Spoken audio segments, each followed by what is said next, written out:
This is the Omni Analytics Group product dashboard and demand forecasting app. This started out as somewhat of a trivial task, or at least we thought it would be trivial, in that we were attempting to forecast sales and look at seasonality and the trend in sales over time for different products. But as it turns out, there actually were 242,000 unique SKUs, and they all had very different sales patterns. And so what we did is we actually built this dashboard as sort of a method for parsing through that data in a seamless way, visualizing the results for all different products and at different aggregation levels. So how does this app work? Essentially, right here we have four different tabs. The first tab is the dashboard tab, and we'll start there. What we see is that we can select what our aggregation level is. So do we want statistics at the individual product, manufacturer, category, or overall level? We'll start with product, and if you select product, you then get a listing of all the different products in the database. For this product, then what we see is we sort of see a time series of the sales of that product over time. We see the seasonality component plots here. And then at the bottom, we get some more statistics about that product. So for instance, the total sales, the average monthly sales, whether or not there were outliers, and the standard deviation.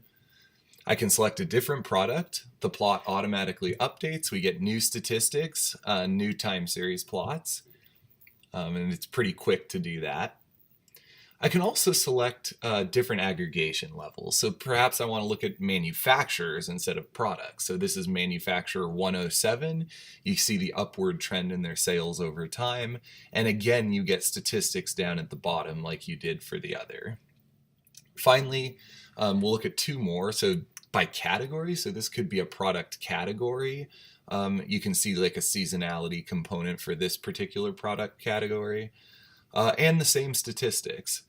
And finally, maybe you want to look at the overall trend for this trend in sales for all products, and you get the same sort of plots and the same sort of statistics. Okay, let's move on to the forecasting tab. So if we look at the forecasting tab, what we get here is sort of a prediction in the sales out into the future over time. So what we see at the top is sort of for the given model and the given product, we see the minimum prediction, the average prediction, and the maximum prediction. And then for January, we see how the actual value compared to the prediction, since we have that data. And then we have two plots representing that. So in this case, the ARIMA model isn't doing too much, but we can switch to the neural network model and you can see the predictions automatically update. In this case, we only have a mean prediction, no min and max. You can switch to exponential smoothing and you can switch to whole winners. And again, the plots and the predictions automatically update instantly so that for given products, we can forecast the trend in the sales over time. The clustering tab sort of groups the products into different clusters. So in this case, we have 9 clusters, and it sort of gives you statistics for each of those clusters, and we can see sort of their trend in sales over time for each cluster. And this kind of helps us to logically break the products into categories that may be a little bit more surprising. So for instance, this first cluster has a lot more sales than the other clusters. Both average monthly and in total, and there's also more products in that. But then certain clusters have different seasonalities.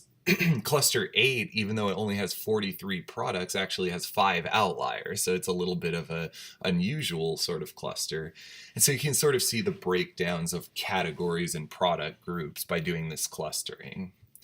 And then finally, the comparison tab lets you select 2 products, or 2 manufacturers or 2 categories, and then do a quick comparison between the two. So in this case, I've selected that first product with the second product. You see the plot of their sales over time, the correlation, the trend, and then you get those same statistics, but then kind of plotted side by side, so you can directly compare the sales trends in the 2 products. And that's our product dashboard and demand forecasting app.